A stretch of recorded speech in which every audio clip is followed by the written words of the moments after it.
नमस्कार 22 जिले 22 खबर में आप सभी का स्वागत है और मैं हूं आपके साथ आयुष चित्रांश। झज्जर के गांव डीघल में बीजेपी प्रदेश अध्यक्ष ओपी धनखड़ ने कार्यक्रम में शिरकत की है। इस दौरान उन्होंने अमित डीघल की तरफ से छात्राओं को किए गए साइकिल वितरण की तारीफ की।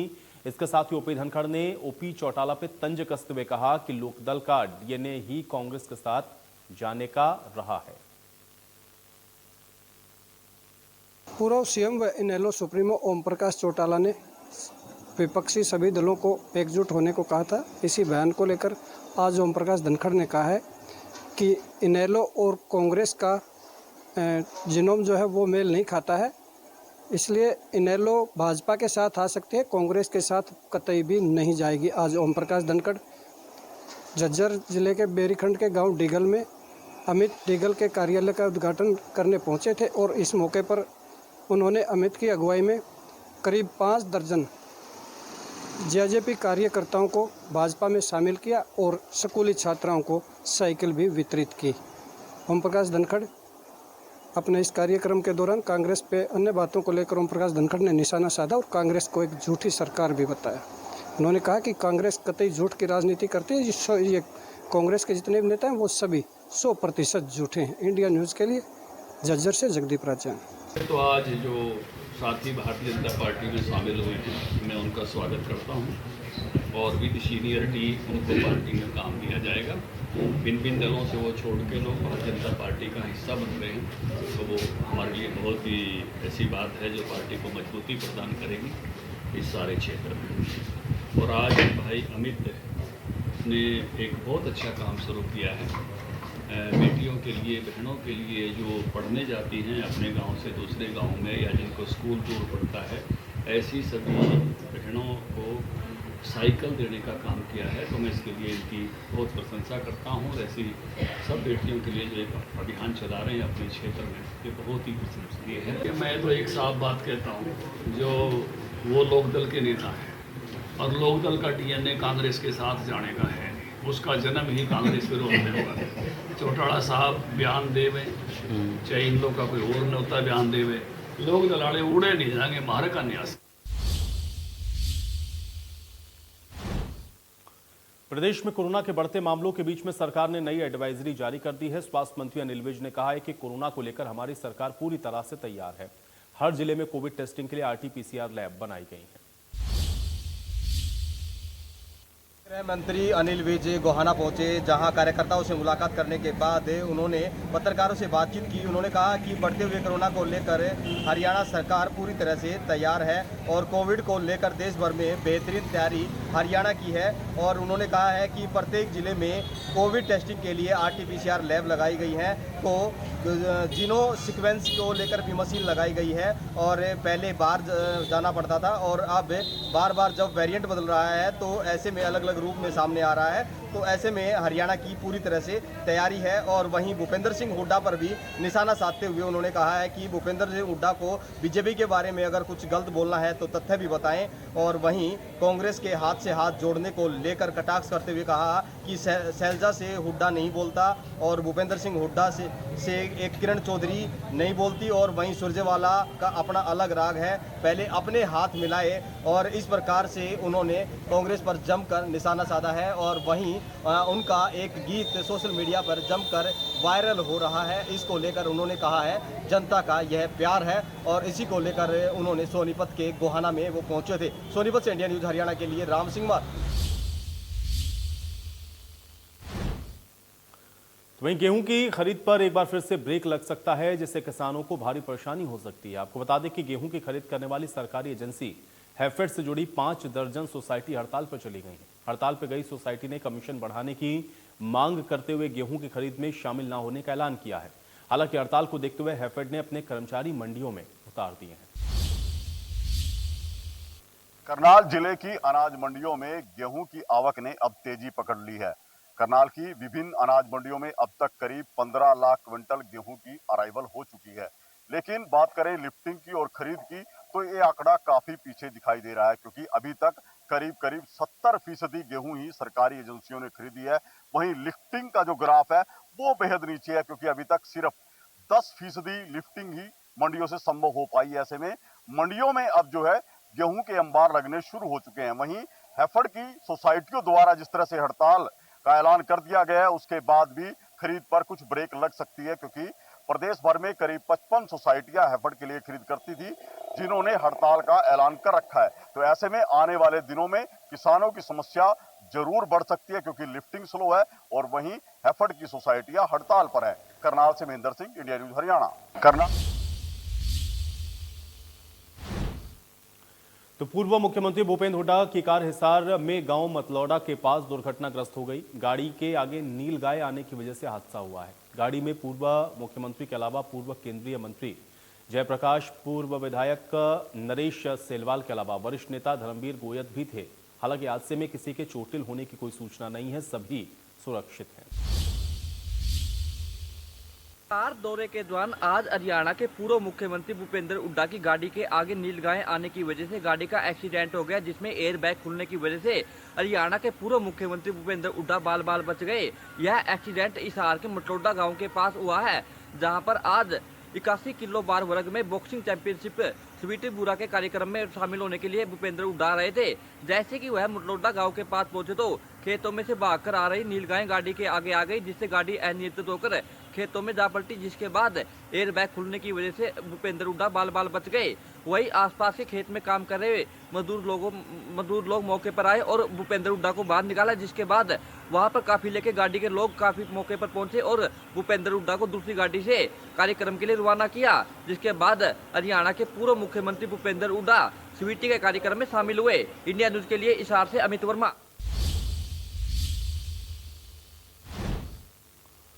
तो कांग्रेस पार्टी में गुटबाजी थमने का नाम नहीं ले रही है। रोहतक में प्रेस कॉन्फ्रेंस करते हुए किरण चौधरी ने कहा कि उनकी पार्टी के शुभचिंतक ही उन्हें बीजेपी में भेजने पर तुले हैं। किरण चौधरी ने कहा कि कांग्रेस पार्टी किसी की बपौती नहीं है, सिर्फ कांग्रेस आलाकमान को मुख्यमंत्री बनाने का अधिकार है। किरण चौधरी ने यह भी कहा कि उन्हें पार्टी कार्यक्रमों के निमंत्रण नहीं मिल रहे और न ही संगठन बनाने में उनकी कोई राय ली जा रही है। ये कांग्रेस पार्टी है, किसी की बपौती नहीं है, समझ रहे हो। नंबर 1। नंबर 2, जो मुख्यमंत्री बनता है वो हाई कमांड तय करता है, तो हाई कमांड तो हम है नहीं, तो हम तो बोल नहीं सकते ये बात। हम तो हाई कमांड जो निर्देश देगा उसके हिसाब से काम करने वाले सिपाही हैं। अगर कोई अपने आप को हाई कमांड से ऊंचा मानता हो तो वो बात है। धन्ना जाट की जयंती के लिए भिवानी में बीजेपी नेताओं ने बैठक की है, जिसमें कृषि मंत्री जेपी दलाल, सार्वजनिक उपक्रम के चेयरमैन सुभाष बराला और कई बीजेपी के नेता मौजूद रहे। जाट धर्मशाला में भगत धन्ना जाट की जयंती मनाए जाने के बारे में चर्चा की गई, जहां पर पत्रकारों से बातचीत करते हुए बराला ने कहा कि आगामी 23 अप्रैल को कैथल जिले के धानूरी गांव में भगत धन्ना जाट की जयंती बड़े धूमधाम के साथ मनाई जाएगी। मनोहर लाल की अगुवाई में यह जयंती बीजेपी सरकारी तौर पर मनाएगी।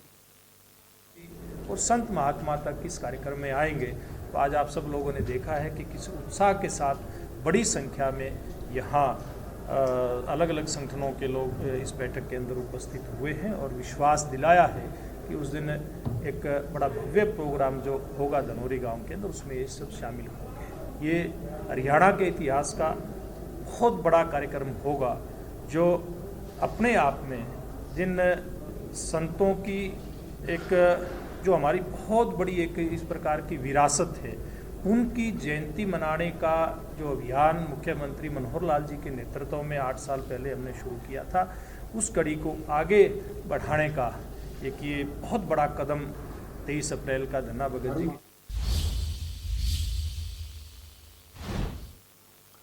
तो केंद्रीय राज्य मंत्री राव इंद्रजीत सिंह ने नारनौल के एक निजी कार्यक्रम में शिरकत की है। इस दौरान उन्होंने अपने पुराने साथियों से मुलाकात की। इस मौके पर राज्य मंत्री ओम प्रकाश भी मौजूद रहे। मीडिया से बातचीत करते हुए राव इंद्रजीत ने कहा कि दगा देने वाले लोगों के माथे पर नहीं लिखा होता कि ये लोग बाद में दगा करेंगे।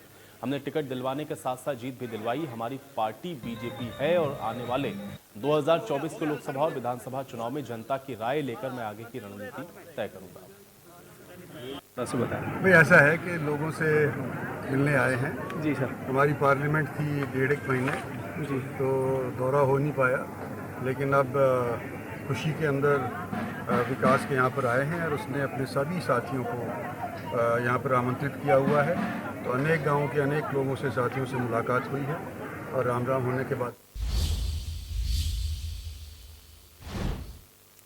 तो सिरसा से सांसद सुनीता दुग्गल ने रतिया क्षेत्र के एकलोटा गांव में लोगों की शिकायतों को सुना। सांसद ने अधिकारियों को शिकायतों का समाधान करने के आदेश दिए। इस दौरान सांसद सुनीता दुग्गल ने मीडिया से बातचीत करते हुए कहा कि आगामी लोकसभा चुनावों को लेकर बीजेपी का हर कार्यकर्ता पूरी तरह से तैयार है। उन्होंने कहा कि विपक्ष पूरी तरह से साफ हो चुका है और देश की जनता फिर से विकास कार्यों पर मुहर लगाएगी। भारतीय जनता पार्टी का कार्यकर्ता जो वो हर वक्त तैयारी के मोड में रहता है, तो तैयारी तो हमारी संगठन के हिसाब से चल ही रही है। लेकिन पिछले दिनों 2 साल लगातार कोरोना रहा और उसके बाद थोड़ा ये आंदोलन वगैरह हो गया। उसकी वजह से हम लोग जो हैं गांव के बीच में, जैसे अब मैं गांव के बीच में बिल्कुल बैठी हूँ, सभी ग्रामवासियों के बीच में बैठी हूँ, तो धरातल के ऊपर हमारा एक कनेक्शन जो है वो थोड़े कुछ दिनों के लिए जो है वो कम हो गया था। तो उसको दोबारा से वापस चार्ज करने के लिए गांव-गांव के मैं दौरे कर रही हूँ। अभी पिछले दिनों मैंने जो नरवाना के उझाना मंडल है, दमतान मंडल है, उसके भी कम से कम भी 20 से 25 गांव का दौरा किया था। और आज जो है मेरे यहाँ नागपुर मंडल के बहुत से गांव का दौरा है, जैसे मैंने बताया तामसपुरा है, कलोठा है और भी नागपुर है और भी बहुत से गांव हैं जिनका आज मेरा दौरा है। उधर जींद की जाट धर्मशाला में सर छोटूराम जयंती समारोह का आयोजन किया गया। इसमें महिला एवं कल्याण मंत्री कमलेश ढांडा ने मुख्य अतिथि के तौर पर शिरकत की। कार्यक्रम में जींद से बीजेपी विधायक डॉक्टर कृष्ण मीणा मौजूद रहे। कार्यक्रम को संबोधित करते हुए कमलेश ढांडा ने कहा कि सर छोटूराम ने किसान और कमेरे की लड़ाई को लड़ा। आज देश में प्रधानमंत्री नरेंद्र मोदी और प्रदेश में मुख्यमंत्री मनोहर लाल किसान, मजदूर सहित हर वर्ग के हित के लिए काम कर रहे हैं। सर छोटूराम जी को नमन करते हुए उनके चरणों में श्रद्धासुमन अर्पित करती हूँ और मैं हमारे आदरणीय प्रधान देवव्रत ढांडा जी का भी धन्यवाद करती हूँ, जो इतना अच्छा तरीके से इस ट्रस्ट को आगे बढ़ा रहे हैं। और एक सबसे अच्छी बात मैंने ये देखी, जो यहाँ पर सारा सुधार करके एक लाइब्रेरी बनवाने का काम किया और हमारी बेटियों को, जो यहाँ पर इस इलाके की बेटियाँ जो 80% से ऊपर जिन्होंने मार्क्स लिए हैं, उन पास सम्मानित किया। ये बहुत ही गौरव की बात है और बड़ी खुशी की बात है। मैं इनका बार बार धन्यवाद करता हूँ। तो युवा नेता रोहतास चौधरी ने अरविंद केजरीवाल की विचारधारा से प्रभावित होकर के आम आदमी पार्टी का दामन थाम लिया है। इस दौरान उन्होंने कहा कि आम आदमी पार्टी आज राष्ट्रीय पार्टी बन चुकी है और लोग अरविंद केजरीवाल की विचारधारा को पसंद कर रहे हैं। आम आदमी पार्टी का कुनबा हरियाणा में भी अब बढ़ता हुआ दिखाई दे रहा है। आज आम आदमी पार्टी के राष्ट्रीय सलाहकार अनुराग ढांडा फरीदाबाद पहुंचे, जहां पारिवारिक पृष्ठभूमि से ताल्लुक़ रखने वाले युवा नेता रोहतास चौधरी को पार्टी ज्वाइन कराई। इस दौरान रोहतास चौधरी ने कहा कि आम आदमी पार्टी की विचारधारा और अरविंद केजरीवाल की विचारधारा के चलते वो पार्टी ज्वाइन कर रहे हैं। आम आदमी पार्टी आज राष्ट्रीय पार्टी बन चुकी है, इसलिए पार्टी का वजूद न केवल प्रदेश बल्कि पूरे देश में हैं और उनकी विचारधारा के चलते ही वो पार्टी में जो जिम्मेदारी वरिष्ठ नेताओं की तरफ से उन्हें मिलेगी वो बखूबी निभाने के लिए तैयार हैं। इस दौरान रोहतास चौधरी ने सरकार और बीजेपी पर हमला बोलते हुए कहा कि मौजूदा सरकार में सभी वर्ग सड़कों पर हैं और सरकार से लोगों की नाराज़गी है। इतना ही नहीं, सड़क, बिजली, पानी ये ऐसे मुद्दे हैं जो इस सरकार की तरफ से दूर नहीं किए गए हैं और इसी के चलते अब आम आदमी पार्टी हरियाणा में अपना वजूद दिखाने के लिए तैयार है। फरीदाबाद से देवेंद्र कौशिक, इंडिया न्यूज़। तो सीएनजी और पीएनजी के दाम कम होने से वाहन चालकों को बड़ी राहत मिली है। गुरुग्राम में भी सीएनजी और पीएनजी के दाम कम होने का लोगों को फायदा मिलेगा। इंद्रप्रस्थ गैस लिमिटेड ने अपने सीएनजी और पीएनजी के दामों में कटौती कर दी है और ये कटौती 5 रुपये 49 पैसे की गई है, जिसके बाद कहीं ना कहीं अगर गुरुग्राम की बात करें तो गुरुग्राम में 87.89 रुपये से घटकर अब दाम सीएनजी के 82.40 हो गए हैं और वहीं पीएनजी यानी घरेलू गैस की बात करें तो 52.40 रुपये से लेकर के 47.40 पैसे जो है दाम पीएनजी के हो गए हैं। तो कहीं ना कहीं इंद्रप्रस्थ गैस लिमिटेड द्वारा किए गए इस कटौती के बाद जो आम लोग हैं उनको कहीं ना कहीं राहत मिली है। और बता दूं, अगर गुरुग्राम की बात करें तो कहीं ना कहीं गुरुग्राम के अंदर जो लोग पीएनजी यानी घरेलू गैस को इस्तेमाल करते हैं उनको भी रियायत मिली है, क्योंकि प्रतिदिन इस्तेमाल होने वाली गैस की अगर औसतन बचत लगाएं तो तकरीबन 54 रुपये की बचत जो है घरेलू गैस इस्तेमाल करने वाले लोगों को होने लगेगी। और ऐसे में अगर हम सीएनजी इस्तेमाल करने वाले लोगों की हम बात करें तो जो सीएनजी इस्तेमाल करने वाले जो लोग हैं, सीएनजी कारें जो चलाते हैं, उनको इस 5 रुपये 49 पैसे की कटौती के बाद काफ़ी राहत मिली है। हालाँकि अगर हम हरियाणा गैस लिमिटेड की बात करें, एससीजी की बात करें तो एससीजी उसके भी जानकारी ये मिल रही है कि कुछ दिनों के बाद उसके भी जो है रेट घट सकते हैं। हालांकि अभी तक आधिकारिक पुष्टि नहीं की गई है, मगर जिस तरीके से CNG और PNG के अब दाम घटाए गए हैं तो कहीं ना कहीं लोगों के लिए एक बहुत बड़ी राहत ये साबित हो रही है। गुरुग्राम से मोहित कुमार, कैमरामैन दिनेश के साथ, इंडिया न्यूज़। तो रेवाड़ी में CNG की कीमत में 5 रुपए 37 पैसे की कटौती के बाद CNG 84 रुपए 20 पैसे प्रति किलोग्राम पर मिल रही है, तो PNG में भी कटौती के बाद इसकी कीमत 47 रुपए 40 पैसे हो गई है।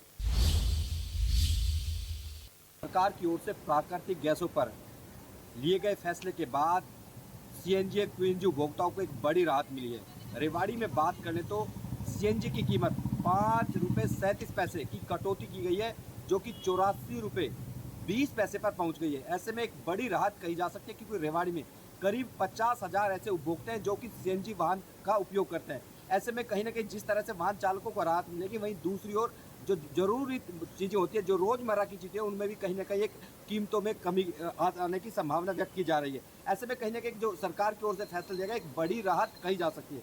वहीं दूसरी ओर बात कर ले PNG नेचुरल पाइपलाइन घरेलू गैस, करीब 10,000 ऐसे उपभोक्ता हैं जो रेवाड़ी में नेचुरल पाइपलाइन गैस का उपभोग करते हैं, अर्थात 10,000 परिवारों को इस फैसले से राहत मिलेगी। रेवाड़ी में अब इसकी कीमत 47 रुपए 40 पहुंच गई है। एक बड़ी राहत कही जा सकती है। कहीं ना कहीं जिस तरह से रेवाड़ी में CNG और PNG के जो उपभोक्ता है, एक बड़ी राहत कही जा रही है, कहीं ना कहीं राहत की सांस ली है। जब रेवाड़ी में उपभोक्ताओं से इस बात संबंध में बात की गई तो उन्होंने कहा कि एक बड़ा फैसला है, कहीं ना कहीं आने वाले समय में जो जरूरी चीज़ें होती हैं उनमें कटौती होगी और कहीं ना कहीं एक बड़ी राहत मिलेगी। लगातार जिस तरह से कीमतें आसमान छू रही थी और सरकार की ओर से CNG और PNG के दामों में कटौती की गई, एक बड़ी राहत कहीं ना कहीं देखी जा रही है। ऐसे में कहीं ना कहीं रेवाड़ी के 60,000 लोगों को इसका सीधा लाभ मिलना तय माना जा रहा है। रेवाड़ी से अमित विश्वकर्मा, इंडिया न्यूज़, हरियाणा। तो चरखी दादरी के परशुराम चौक के पास 4 दुकानों में भीषण आग लग गई और आग इतनी भयंकर थी कि दुकानों में रखा सारा सामान जलकर के राख हो गया। बताया जा रहा है कि शॉर्ट सर्किट से दुकानों में आग लगी। इसकी सूचना दुकानों के सामने रह रहे मकान में एक व्यक्ति ने दुकान मालिक और पुलिस को दी है। चौक के समीप 4 दुकानों में शॉर्ट सर्किट से आग लग गई। आग लगने के कारण दुकानों में रखा करीब 50 लाख का नुकसान हो गया। आग की सूचना फायर ब्रिगेड और पुलिस को दी गई। मौके पर पहुंची फायर ब्रिगेड ने 4 घंटों के प्रयास के बाद दुकानों की आग पर काबू पाया और पास में लगी दुकानें, करीब 40 दुकानों को बचा लिया गया। पीड़ित दुकानदारों का कहना है कि ये बिजली विभाग के लापरवाही के कारण ये सब हादसा हुआ है। यहाँ से जो हाई वोल्टेज की तारें गुजर रही हैं वो लूज हैं, जिसके कारण शॉर्ट सर्किट हुआ है। उनकी मांग है कि उन्हें मुआवजा दिया जाए और बिजली विभाग के खिलाफ शिकायत भी दर्ज की जाए। चरखी दादरी से इंडिया न्यूज़ के लिए सुरेंद्र शर्मा। नूह के गांव आलदुका में 2 दिन पहले अपहरण हुए बच्चे का संदिग्ध हालत में शव मिला है। इस वारदात के बाद से इलाके में डर का माहौल है। बताया जा रहा है कि 2 दिन पहले 4 साल के बच्चे का अपहरण हुआ, जिसके बाद आज उसका शव बरामद किया गया। नूह जिले के इंडी खंड आलदुका में 4 वर्षीय बच्चा का मिला शव। आपको बता दें कि 7 तारीख को करीब 6 बजे बच्चा घर से लापता हो गया था, जिसके लेकर परिजन नूह के सदर थाना में दरखास्त दी और बच्चे की तलाश शुरू कर दी। SP वरुण सुल्ला के आदेश अनुसार गांव में चारों तरफ पुलिस का पहरा लगा दिया गया और आने जाने वाले लोगों का जांच करते रहे। सुबह करीब 6 बजे गांव आलदुका से फोन आया कि बच्चे का शव पानी के कुंडे में पड़ा हुआ है और मौके पर पहुंची पुलिस बल ने बच्चे का शव को पानी के कुंडे से बाहर निकाला और पोस्टमार्टम के लिए नूह के CHC हॉस्पिटल में पहुंचाया गया। उसके बाद परिजनों के हवाला कर दिया गया। अब देखना ये होगा कि आखिर वो 4 वर्षीय बच्चे का हत्या किसने की है, किसने नहीं। पुलिस इसमें जांच में जुड़ी है। नूह से Sonu Verma, India news. Yamunanagar police ने 3 चेन स्नेचर्स को गिरफ्तार किया है। आरोपी 2 दिन पहले ही पैदल जा रही एक युवती की चेन छीन करके फरार हो गए थे। CIA 1 की टीम ने इस मामले में कार्रवाई करते हुए 3 आरोपियों को गिरफ्तार किया है। 2 दिन पहले पैदल जा रही युवती से स्नैचिंग के मामले में CIA 1 को अहम कामयाबी मिली है और CIA ने तीनों आरोपियों को गिरफ्तार कर लिया है। जानकारी देते हुए CIA 1 के प्रभारी राकेश राणा ने बताया कि उनको गुप्त सूचना मिली थी कि कांसली के पास कुछ लोग जो है चोरी की योजना बना रहे हैं। उन्होंने तुरंत टीम बनाई और मौके पर भेजा तो वहाँ से उन्होंने 3 युवकों को गिरफ्तार कर लिया।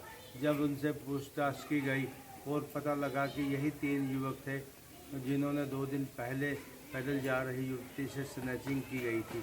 जब आगे तफ्तीश की गई तो पता लगा कि इन लोगों पर 1 दर्जन से ज़्यादा मामले पहले भी चोरी और स्नैचिंग के दर्ज हैं। हालांकि अभी कुछ दिन पहले ही इनकी जमानत हुई थी और इन्होंने आते ही फिर से इकट्ठे साजबाज होकर स्नैचिंग का काम शुरू कर दिया था।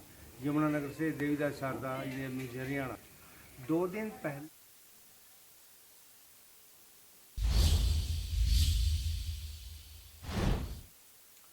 तो अंबाला में एक बार फिर से पंडित विनोद शर्मा की लहर बनने लग गई है। आपको बता दें कि हरियाणा जन चेतना पार्टी की नीतियों से प्रभावित होकर अंबाला में भारी संख्या में युवाओं ने पार्टी का दामन थामा है।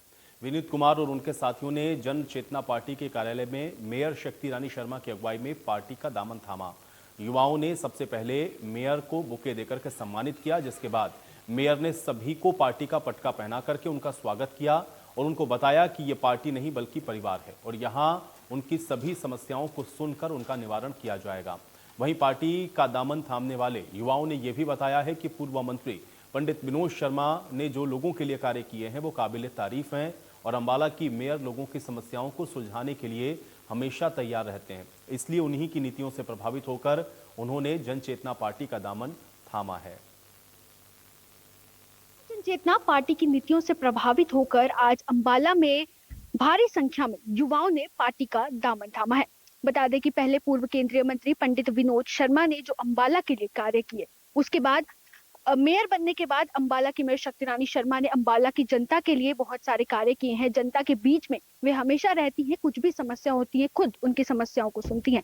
उसके बाद राज्यसभा सांसद कार्तिकेय शर्मा जो राज्यसभा में खेलों का मुद्दा हर बार उठाते हैं, जिसके लेकर अंबाला के युवा भी इस नीतियों से काफी ज्यादा प्रभावित है, जिसको लेकर आज युवाओं ने पार्टी का दामन जो है वो थामा है। बता दें कि पहले विनीत कुमार और उनके युवा साथियों ने मेयर शक्ति रानी शर्मा को पुष्प गुच्छा दिया, जिसके बाद मेयर ने इन सभी को हरियाणा जन चेतना पार्टी के पटके पहनाकर उनका स्वागत जो है पार्टी में वो किया है।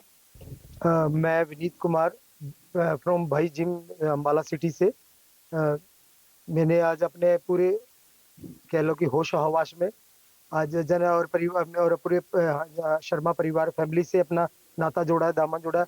मतलब ये तो पिछले कई 25 सालों से मैंने इस परिवार के लिए मैंने शर्मा जी के साथ में चला हूँ, मगर आज एक पूरे यूथ के साथ जो आज मैंने दामन थामा है। मैं यही कहना चाहता हूँ कि आगे हम अपने सारे युवा साथियों को लेके जाना चाहते हैं, कोई अच्छी पार्टी के साथ, मैम के साथ, हमारे कार्तिकेय जी के साथ लग के हम आगे सारे यूथ को लेके जाएंगे। अनएम्प्लॉयमेंट दूर करना चाहते हैं, जो हमें दिक्कतें हैं, कोई हमारी दिक्कतें नहीं सुनता है, वो सारी हम आपके यहाँ आकर करेंगे, हम अपने बताएंगे। बाकी मैम जैसे कहेंगे हम उनके साथ चलेंगे, जैसे वो हमें मार्गदर्शन देंगे, जो सारा हमारा यूथ हमारे साथ है वो साथ रहेगा मैम के, और मैम आगे बढ़ाना चाहेंगे अंबाला के यूथ को। विनीत कुमार जी के साथ उनके पूरा ग्रुप, उनके जो यूथ फोरम है उनके साथ, तो सारे बच्चों ने उनके साथ मिलके आज जन चेतना पार्टी ज्वाइन करी है और हमारा दिल से उनका हमारी पार्टी में स्वागत है। देखिए ये जो यूथ है आज, इनको ऑब्वियसली कल रोजगार चाहिए। ये पढ़ के स्कूल से निकल रहे हैं, कॉलेजेस से निकल रहे हैं, तो बाहर निकल के इनको काम चाहिए, इनको रोजगार चाहिए, अपने परिवार के लिए काम चाहिए। तो हमारी यही कोशिश है कि बच्चे आए, स्ट्रीमलाइन हो और उनकी जो भी इनको हम दिशा में ये काम करना चाहेंगे हम इनकी हेल्प करेंगे।